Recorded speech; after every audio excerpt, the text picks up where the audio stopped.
MPPSC 2019 मुख्य परीक्षा में शामिल हो रहे सभी अभ्यर्थियों को मेरा नमस्कार।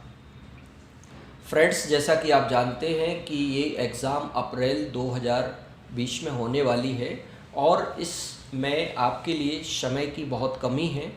इतने कम समय में आप इस पूरी परीक्षा को कैसे डील करेंगे, इसके लिए सबसे पहली जो ज़रूरत है वो ये है कि आपके पास एक उपयुक्त कंटेंट होना चाहिए, अध्ययन सामग्री होना चाहिए। तो आपकी करीब 60% समस्या हल हो जाती है और केवल बस आपको उसके लिए पढ़ना है, तैयार करना है। डी विजिल एकेडमी इंदौर के द्वारा सभी 6 प्रश्न पत्र का अध्ययन सामग्री तैयार किया गया है जो आपके सामने है। ये 41 मॉड्यूल्स हैं जिसमें सभी मॉड्यूल्स के अंदर प्रश्नोत्तर शैली में लिखा गया है। जैसा कि आपके पेपर्स में पूछा जाता है उसी के अकॉर्डिंग ये पूरी अध्ययन सामग्री तैयार की गई है। जैसे कि सैंपल के तौर पर मैं मध्य प्रदेश का इतिहास जो कि पेपर 1 के खंड आ में है उसको मैं आपको दिखा सकता हूँ। ये मध्य प्रदेश का जो इतिहास है इसमें सबसे पहले आपको जो विषय वस्तु है जहाँ से प्रश्न पूछे जा सकते हैं वो सारे टॉपिक्स और सब टॉपिक मैंने यहाँ पे कवर किए हुए हैं। इसके बाद हमने पिछले वर्षों में जो पूछे गए क्वेश्चंस हैं उनको यहाँ पे लिखा हुआ है ताकि आपको एक दिशा बोध हो जाए कि मुझे पढ़ना कैसे है। फिर उसके उपरांत हमने अति लघुत्तरीय प्रश्नों को के उत्तरों प्रश्न उत्तर शैली में ये लिखे हुए हैं। उसके बाद जो लघुत्तरीय प्रश्न आते हैं उन सभी को भी मैंने इसमें कवर किया हुआ है। जैसा कि आप इस मॉड्यूल्स में देख पा रहे होंगे कि बागी की गुफाएं हैं और फिर उसका ये उत्तर लिखा हुआ है। इस तरह से मित्रों ये जो आपके मॉड्यूल्स मैंने तैयार किए हुए हैं जिसमें जिन टॉपिक्स में अभ्यर्थियों को ज़्यादा चैलेंजिंग लगता है, ख़ास तौर से मध्य प्रदेश, उसके मैंने 7 मॉड्यूल्स बनाए हुए हैं। जैसे कि पेपर 1 में आप देख पा रहे होंगे कि मध्य प्रदेश के जैसे साहित्यकार, ये मैंने एक मॉड्यूल्स तैयार किया हुआ, इससे भी क्वेश्चंस पूछे जाते हैं आपको, मैंने इसको अलग से बनाया है। इसी प्रकार से मध्य प्रदेश जो इतिहास संस्कृति का एक मॉड्यूल है, जनजातियां हैं इसके अंदर, वो भी मैंने ये तैयार किया हुआ है। ये मॉड्यूल्स भी आपका प्रश्नोत्तर शैली में लिखा हुआ है। आप देख सकते हैं कि 100 वर्ड्स के क्वेश्चंस यहाँ पे आते हैं और जो 3 मार्कर्स क्वेश्चंस हैं वो यहाँ पे मैंने सारे लिखे हुए हैं। आप इसको अगर देख पा रहे हो, इस प्रकार से ये जो मॉड्यूल्स तैयार किए गए हैं इनकी पेज संख्या भी कम है जिसे आप आराम से पढ़ सकते हैं। 57-58 पेज का ये मॉड्यूल्स है। इसी प्रकार से हमने पेपर 1 के खंड बा में मध्य प्रदेश भूगोल के 2 मॉड्यूल्स बनाए हैं और बाकी जो सिलेबस है उसको भी मैंने इसी तरह से लिखा हुआ है। जैसा कि आप देखेंगे कि ये व्यवहारिक भूगोल है, इसमें इस खंड में लोगों को थोड़ी सी परेशानी जाती है क्योंकि ये परंपरागत नहीं है और इसमें थोड़ा अपडेशन की भी ज़रूरत है। इस प्रश्न पत्र में भी हमने वही शैली अपनाई है जैसे कि मैंने पहला आपको बताया है कि 3 मार्कर्स के ये क्वेश्चंस हैं और फिर उसके उपरांत आपको 100 वर्ड्स के ये क्वेश्चंस हैं। और आप देख रहे होंगे कि इसमें 2014 से 2018 के जितने भी प्रश्न पूछे गए हैं उन सभी के मानक उत्तर हमने इसमें लिखे हुए हैं।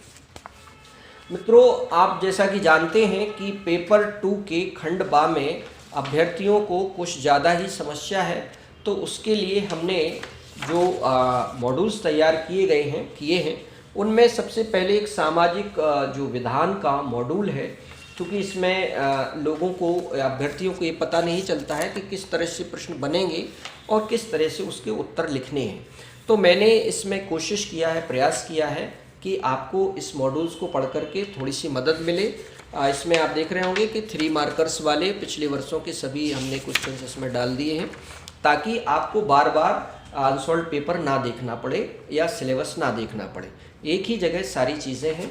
इसी प्रकार से आप देखेंगे कि पेपर 2 का जो खंड बा है उसमें जो आपके अप्लाइड पोर्शन है उसको भी मैंने इसमें कवर किया हुआ है। जैसे कि आपका मानव संसाधन का मॉड्यूल्स है और आपके जो दूसरे मॉड्यूल्स हैं उन सबको भी मैंने कवर किया हुआ है।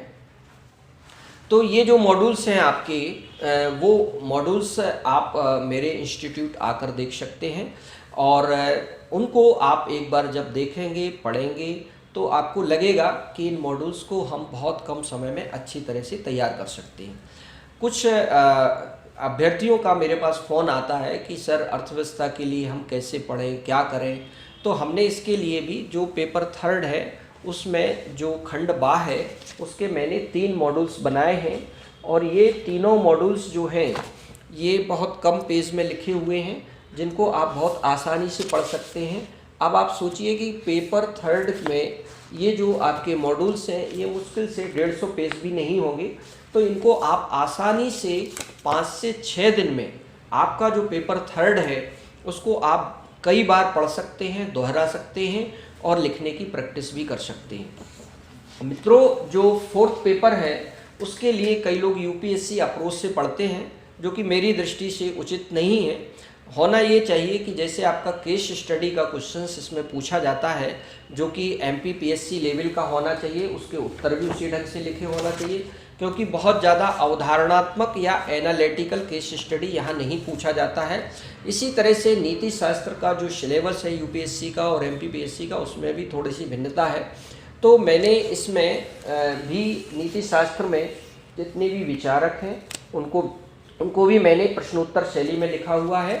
केस स्टडी में भी मैंने इसी अप्रोच को अपनाया है।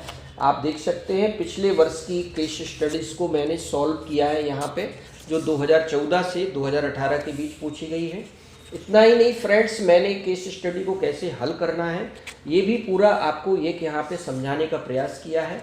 यदि आप इसको 2-4 बार दोहरा लेते हैं तो केस स्टडी के जो 2 प्रश्न आपको 65 अंक के पूछे जाते हैं वो इससे आप आराम से हल कर पाएंगे। आपका जो 5th पेपर है जो कि 200 नंबर का होता है सामान्य हिंदी का, आप जानते हैं उसमें जो पहला प्रश्न होता है वो उसमें 20 टिप्पणियाँ आपसे पूछी जाती हैं और ये 60 नंबर की होती हैं। और ज़्यादातर हिंदी का जो अध्ययन सामग्री अवेलेबल है उसमें ये चीज़ नहीं है।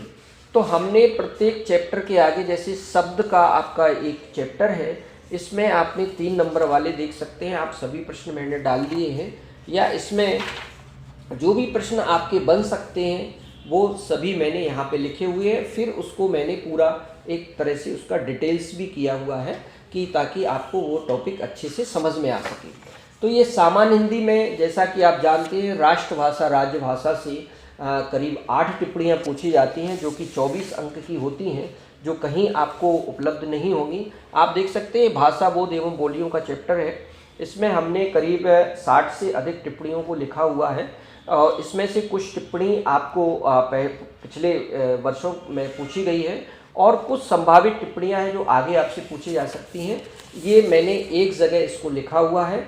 सामान्य हिंदी में आपका जो निबंध, आपका प्रतिवेदन वाला टॉपिक है या जो आपका प्रारूप लेखन वाला है वो भी मैंने इसमें लिखा हुआ है और पिछले वर्षों के प्रश्न को हल किया है। इसी तरह से 100 नंबर का जो आपका प्रश्न पत्र होता है निबंध का, उसको भी मैंने इसमें शामिल किया है। और निबंध में आप देखेंगे जो टॉपिक मैंने शामिल किए हैं उसमें ज़्यादातर आने वाले टॉपिक हैं, जैसे एक शराबबंदी अभी एक ज्वलंत मुद्दा है, या मोदी सरकार की जो योजनाएं हैं उन पर जो भी प्रश्न बन सकते हैं या निबंध बन सकते हैं, जैसे न्यू इंडिया विज़न, चुनौतियां और समाधान, इसको मैंने शामिल किया है। फ्रेंड्स, आप इस नोट्स को एक बार अवश्य देखें, समझें, और मेरे इंस्टीट्यूट आकर के यदि आप विज़िट करते हैं तो आप इसको और अच्छी तरह से देख पाएंगे, क्योंकि मैं सारे मॉड्यूल्स का एक एक पेज आपको यहाँ पे नहीं दिखा सकता हूँ, पर मैं ये दावे से कह सकता हूँ कि यह नोट्स आपको इस मुख्य परीक्षा में बहुत अधिक लाभदायी होगा। Thank you so much.